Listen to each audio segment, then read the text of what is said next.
한국 축구계 전체가 누구도 예상하지 못한 충격으로 흔들리고 있다. 손흥민 팀 주장, 아시아 슈퍼스타의 직설적인 한마디가 언론 폭풍을 일으키고 전국 팬들을 충격에 빠뜨렸다.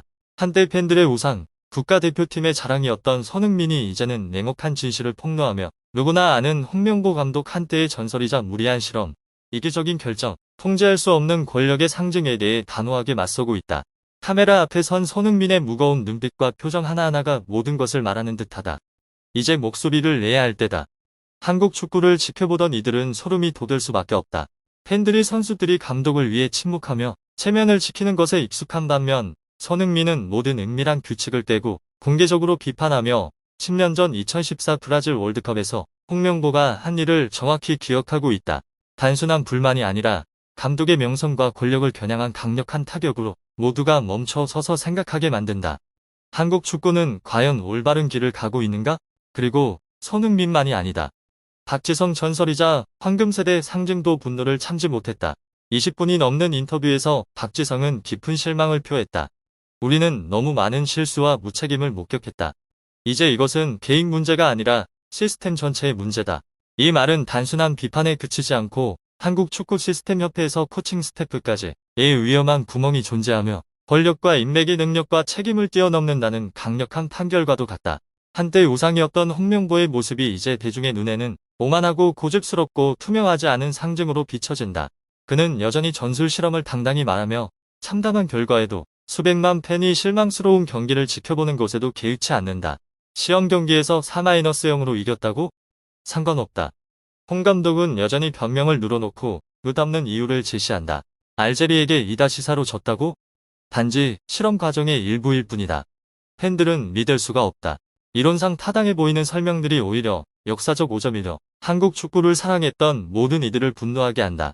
거기서 끝나지 않는다. 과거 사건들이 다시 드러나면서 충격은 더욱 커진다. 2014 브라질 월드컵 한국팀이 조별리그를 쉽게 통과할 것으로 예상되었던 경기는 수치스러운 참사로 변했다. 가장 약한 상대로 평가된 알제리와의 경기에서 대표팀은 완전히 붕괴되어 전반전 만에 3-0으로 끝났다. 수비는 완전히 무너지고 전술은 거의 존재하지 않았으며 선수 기용 결정이 인맥 위주였음이 드러났다. 당시 손흥민은 신인이었고 능력이 아닌 여론 압력 때문에 선발되었지만 여전히 책임을 져야 했다. 이 장면은 10년이 지난 지금도 손흥민이 침묵할 수 없게 만든다. 손흥민의 말과 감정이 담긴 눈빛은 단순한 개인적 반응이 아니라 수백만 팬을 대변하는 목소리다. 팬들은 팀이 연속으로 패배하고 감독이 터무니없는 이유를 들며 축구협회가 투명하지 않은 관리를 할 때 지켜보고 참으며 눈물을 삼켰다. 이제 손흥민이 목소리를 내며 모든 것을 상기시키고 실패가 단지 경기장의 문제가 아니라 지도력 부족과 통제할 수 없는 개인 권력 때문임을 강조한다. 마치 더블 임팩트처럼 정신적 리더 역할을 했던 박지성도 이 싸움에 참여한다. 그는 단호하게 강조한다. 우리는 더 이상 규칙도 질서도 볼 수 없으며 가장 슬픈 것은 해결책이 없다는 것이다. 이 말들은 단순히 충격적일 뿐만 아니라 과거부터 현재까지 한국 축구 운영에 대한 강력한 기소장과도 같다. 한편 홍명보는 여전히 당당하게 존재하며 개인 실험을 계속하고 인맥으로 선수를 선택하며 여론을 무시한다.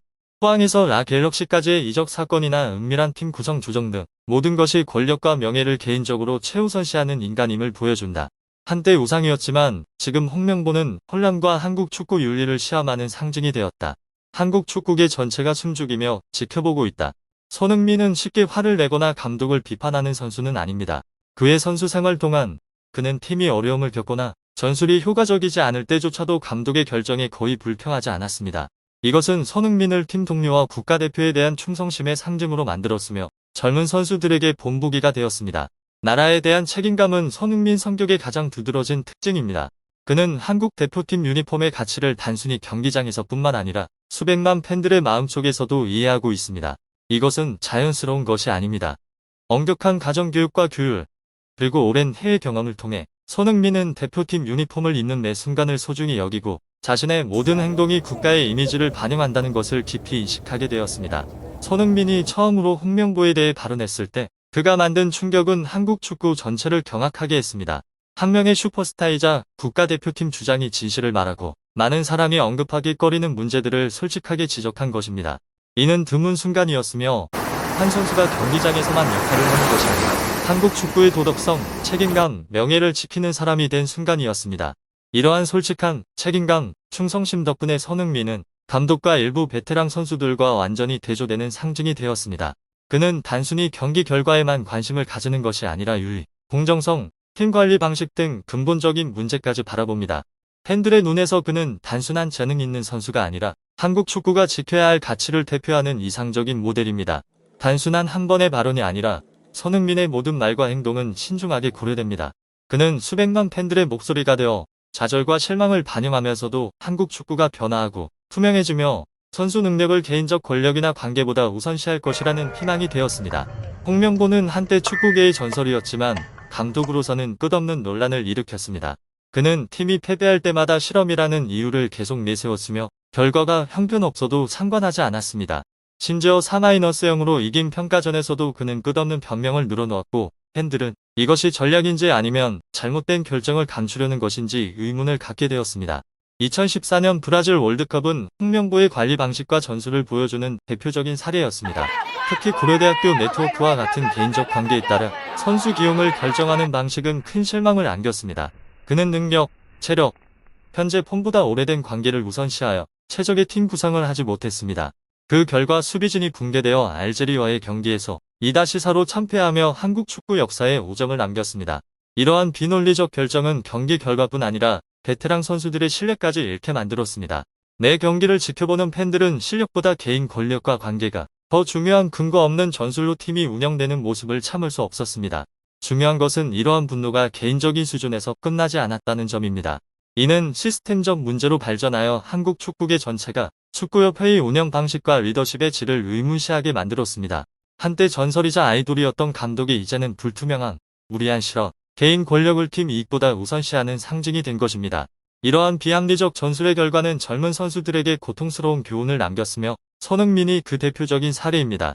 패배, 비합리적 결정, 그리고 감독의 불투명한 행위는 선수들과 팬들에게 개인 능력과 충성심은 관리 시스템이 바뀌지 않으면 결코 존중받지 못한다는 사실을 깨닫게 하는 촉매제가 되었습니다. 선수들은 공격에 전력을 다했지만 수비는 완전히 무너져 팀은 혼란의 기계가 되었다. 이것은 홍명보 감독의 공격 집중력이 급격히 떨어진 것을 보여주는 선명한 그림이며 팬들을 실망과 분노로 몰아넣었다. 그러나 이번 패배는 단순한 한 경기 이상의 의미를 가진다. 한국 축구에 대한 혹독한 숙제다. 첫 번째 교훈, 모든 전략 변화는 현재 선수들의 실제 능력을 기반으로 해야 하며 중요한 경기에서 실험할 수 없다. 기존 선수 중 다재다능한 선수들은 이재성, 황인범 등이 있지만 나이, 부상, 체력 한계로 인해 너무 많은 역할을 맡을 수 없다. 팀 전체에 대한 경고. 더 이상 실험의 여지는 없으며 매 경기는 생사와 같고 모든 경기에서 전력을 다해 싸워야 한다. 무엇보다 단합된 정신을 최대한 끌어올려야 한다. 감독을 제외하고 팀 전체가 하나가 되어 힘을 극대화하고 협력하여 각 경기와 강력한 상대를 극복해야 한다. 과거의 전략적 실수가 다시는 반복되지 않도록 해야 한다. 손흥민이 만든 충격 직후 한국 축구의 전설들의 목소리가 마치 얼음물처럼 축구협회의 직격으로 쏟아졌다. 많은 대회에서 대표팀을 이끈 박지성은 분노를 숨기지 못하고 홍명보 감독의 무책임한 행동을 공개적으로 비판하며 더 이상 답이 없다고 단호히 말했다. 수비 아이콘 이영표는 월드컵은 실험할 장소가 아니라고 말했을 뿐인데 3년 동안 연락이 끊겼다. 실험은 너무 위험하고 비논리적이라는 이유였다. 다른 베테랑 선수들의 폭로도 충격적이었다. 선배와 협회의 최소한의 예의도 없는 무책임한 행동으로 비판받으며 많은 문제를 안고 있는 팀과 협회의 복잡한 그림을 드러냈다. 그러나 이야기는 여기서 끝나지 않는다. 홍명보는 선수 시절부터 이기적이고 냉정한 성격으로 유명했지만 카리스마라는 이름으로 포장되어 누구도 반박하지 못하는 일종의 아이돌형 리더였다. 그의 개인 경력 역시 논란으로 가득했다. 팀 입단을 거부하고 포항에서 라 갤럭시로의 은밀한 이적 협상까지 모든 행동이 파문을 일으켰다. 감독으로 전향했을 때는 동맹을 배신하고 개인 인맥을 이용해 선수를 선발하며 아무런 생각 없이 계속된 무리한 실험이 팀 성적과 수백만 팬의 신뢰에 직접적인 영향을 미쳤다. 이런 비논리적 결정들은 팬들의 신뢰의 벽돌을 던지는 것과 같았고 경기가 단순한 축구가 아니라 긴장감 넘치는 개성과 권력으로 가득한 드라마가 되게 했다. 결과는 2014년 월드컵 참사가 가장 강력한 증거다. 손흥민 같은 스타 선수 개인의 재능도 부족한 관리 능력을 보완할 수 없었다. 국가적 책임을 최우선으로 여기는 손흥민은 아시안컵 이후 축구를 떠날 결정을 내릴 뻔했으나 팀에 대한 의무 때문에 다시 돌아왔다. 박지성 또한 분노를 참지 못하고 감독 사퇴를 요구하며 협회에 깊은 실망을 표했다. 모든 것은 한국 축구가 단지 투명하지 않을 뿐만 아니라 개인 책임과 실력이 최우선인 탄탄한 관리 시스템이 부족함을 보여준다. 따라서 팬들과 베테랑 선수들은 경고의 역할을 하며 한국 축구의 미래를 위해 도덕성과 투명성을 지키는 존재가 된다. 만약 관리 시스템, 감독, 개인 책임 문화와 같은 근본적 변화가 없다면 2014년 월드컵과 같은 비극은 과거의 이야기가 아니라 반복될 수 있으며 팬들의 신뢰는 완전히 무너질 것이다.